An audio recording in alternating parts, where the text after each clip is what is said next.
Hello, this is John Ansell, and welcome to Philosophy on a Cliff.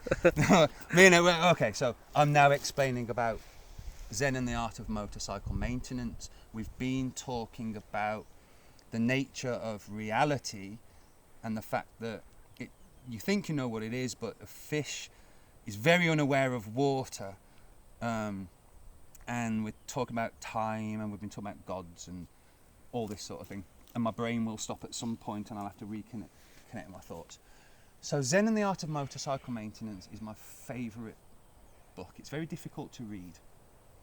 But the author, as far as I know, Robert Pirsig, had a real life experience where he went to a party. This is what I've heard. He went to a party one day. He woke up in a hotel, in a hospital room. But he didn't know, he was just in a bed, and he went outside and thought, oh, shit, I must have been really drunk, I better go and apologise to the guests. But he was in a hospital, and something had happened to him, and he'd had electrolysis on his brain, and he'd had a personality change, which is very relevant to my long-term experiences. And he writes this book, and in this book he's riding across America with his son. That's one level of the story. And his son has got a bad relationship with him. He doesn't know why, but his son doesn't connect with him. And he's trying to connect with his son, but he can't. All the way across the bike trip, he starts, it's an investigation into, we'll say reality. It's an investigation into morals, I think he says. But what he eventually does is prove where what he calls the Godhead, whatever we interpret it to be. He says that God exists within the framework of reality, and he proves it logically in such a, it can be really boring at times because you have to follow the logic, but he uses logic to prove the existence of a godness within the nature of reality. And if that's not true, then the whole of logic falls down, if you know what I mean. And he goes through Greek philosophers and Eastern, he goes through everything, and he bases it also on motorbikes and uses that as a metaphor. And he deals with a lot of the important issues of today about the fact that everyone thinks so broadly, but they don't think deep. And I think we suffer from that a lot today, you know. But anyway, look, he says that reality, his version of reality, is there is objective reality, which is all the stuff out there that's probably on the periodic table. I used to stare at the periodic table and look at all these strontium and magnesium and stuff and think, well, how did consciousness work its way out of the periodic table? You know what I mean? What's happening here is a periodic table looking at itself as it formed all this so that it can find out about itself, you know. But he says there's objective reality. That's very true.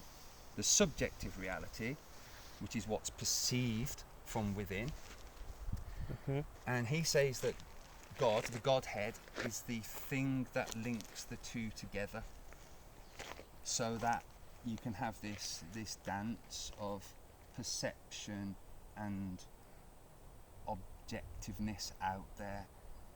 And considering that scientists even now don't know what consciousness is, or how it's formed, what the pixels of reality are, you know. God could be consciousness, and consciousness could be the Godhead that exists between. I think I've got that wrong, because the consciousness would be subject. I'm not that clever. I'm not that clever. And I was also talking about emergence theory for laypersons. You can find it on YouTube. And they discuss, because I was talking to Elnur earlier about Eastern philosophy and quantum physics, and how Eastern philosophy tries to explain the unexplainable, how we used to have Newtonian physics, which was much more like functioning kind of parts of a machine, where everything was separate, and quantum physics has proved that everything's connected in a much weirder and very unexplainable way, which makes a lot of for me, a lot of spirituality and a lot of crazy stuff that you might think is crazy, much, much, much more believable. There's a video, The Boy Who Lived Before. It's about a Scottish kid who swears blind that he used to live this place that he saw on TV. Mm-hmm. And they do a whole test. They got psychologists and everything, and you really need to watch it, because he describes being someone else and then dropping through the hole, and now he's him.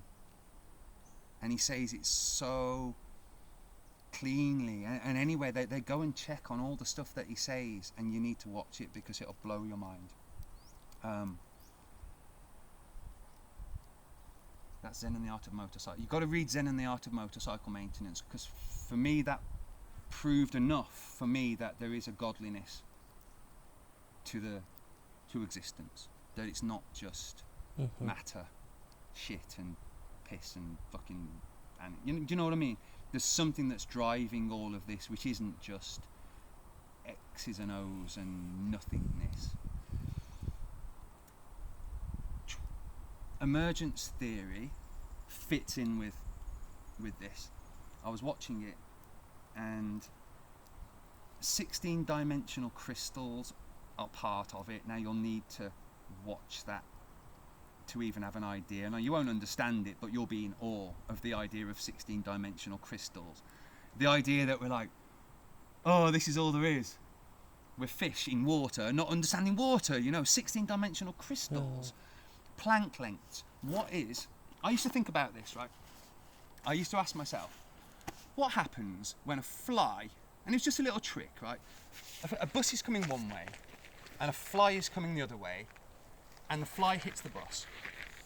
It's just a little trick. It's like a Buddhist question or something. Oh, the fly at some point will have to go back that way. Something like this. At some point, the fly will be stopped and the bus will be stopped, and it'll be like the fly has stopped the bus. Now that seems a really weird thing to think about, but that meant a lot to me about what's the shortest unit of reality that we have. How far down can you slice time until it's not even time? This, they say, they're called a Planck length. I didn't know about that at the time. But that's Planck what? Planck length. It's after Max Planck, who did a lot of thought on other shit that I don't know about. But he had an argument, I think, with Einstein about whether reality was made up like if you get a book and you draw on each page and then you flick the book and you get animation like a cartoon. Yeah. So is it like this? A series of freeze frames, in which case there's a theory that the universe would have to collapse and recreate itself every Planck length, which is just mind-blowing, and it flashes. It'd be like tick, tick, tick, tick, tick, in some pulse that I really couldn't understand with 16-dimensional crystals involved and stuff like that. It's certainly not boring anyway. And I think Einstein said it was fluid, it flowed, where Planck said it flicked or something. But 16-dimensional crystals, Planck lengths. Then there's feedback loops. And see, emergence theory and Japanese people, I think, a Japanese phrase I learnt when I was a kid was, the future is we live in an ever-changing present. That's it. We live in an ever-changing present. That's pretty Buddhist as well, I think. So, emergence theory says that everything exists all at the same time. We imagine the past and the future, and I've just been through the idea of a line that represents the time, and that we walk forward in time and it's bloody obvious to us, but the ancient Greeks had a line, but they walk backwards because the future you can't see, it hits you from behind, and then the past recedes like this. And like, it doesn't really matter because it's just a symbol, but it makes you realise that what you were really sure about is not that sure at all, And Indians have concentric circles. They don't see a past and a future. They see now and just a radiation out from that. Okay. I am just rambling, right? But Yeah. the emergence theory say it would, like they would take this woman. She took like an imaginary lump and said, okay, this is all of everything. There's no past, there's no future. Everything's happening at the same time, and that you're born, you live, you die, and it's all happening at the same time, all in an ever-changing present that we become aware of as we kind of experience it. These feedback loops is the future affecting the past. Like, don't shoot the messenger. You know what I mean? Yeah. But the future affects the past. And if that's an engine of reality, then if you stretch that out, the idea of learning as you live and being able to progress through some form of spiritual evolution or something in an ever-changing now is possible, I think, because you can always, the lessons that you learn in the future can always come back and make you a better person or something like this. And maybe somewhere on these lines is where we get My brain is giving error at this point. spiritual. Sometimes it's really hard to digest. Spiritual, Yeah. but that's why you asked me. I didn't say please record me. I'm thinking, oh fuck, don't record me. You know. But it takes time. I'm not saying I've kind of digested it to the point of confusion where I go, you know what? Yeah. It's such a mystery that I may as well just get in my hammock and play with a cat. You know? But maybe that covers evolution and spiritual evolution and God and a purpose and all that sort of thing that these days that we think is crazy, and science is shitting all over religion, and it's just our concepts, I think. Talking about the religion, how all these philosophies and concepts that you have just talked about, have you ever did a research on religious backgrounds? What Christian or Islamic scholars told about it, or what are their opinion about it? What do they say in holy books? No. I mean, I've gone into a Buddhist monastery, for a week to meditate and things, and I've studied a bit of Buddhism, but no. I honestly myself, philosophy and religion never explains everything, never kind of answers all the questions. Still you have doubts, you have to do your own research, dig it up. And I think that doubt will be there. And so what we found after all this research, after all these talks, after what is the conclusion that we have came? Sitting in the nature in Kirirom, Cambodia. The conclusion? Yeah.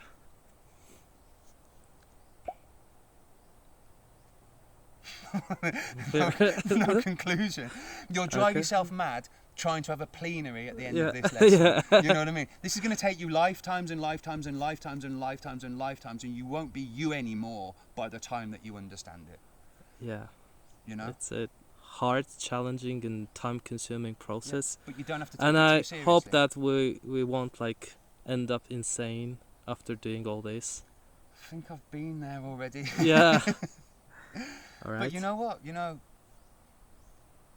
it can be difficult to think about, but I think there is nothing wrong. There's nothing uncivilized about a man, woman, LGBTQ or whatever, sitting and trying to contemplate their relationship with the universe.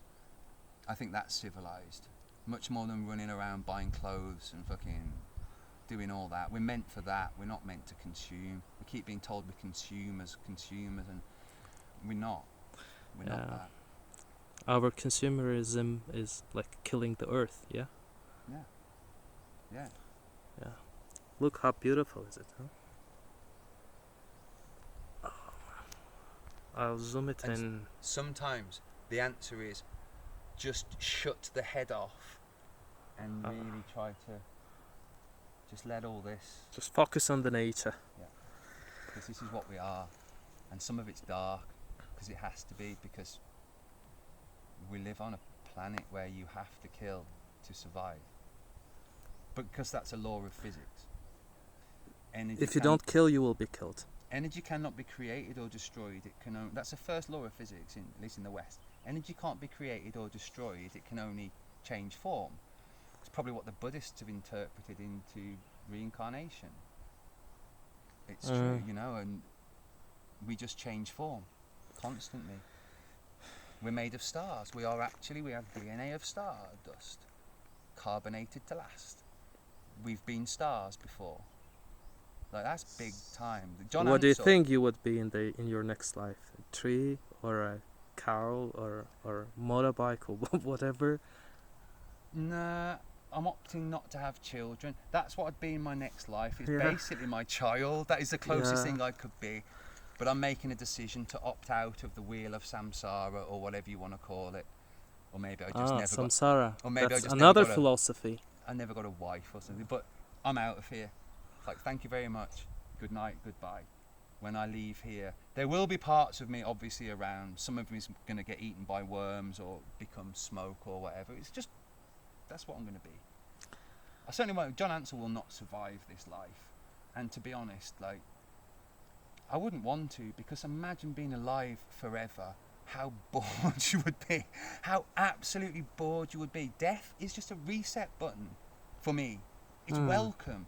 It's welcome. The Reaper, the Grim Reaper, does not come. He might scare you when he comes like this, but if you offer him a cup of tea, pop him on the back of your bike, and go and have some fun with death, it turns out not to be that bad after all. He's the best option, to be honest, because living forever would be just a torturous hell, in my opinion.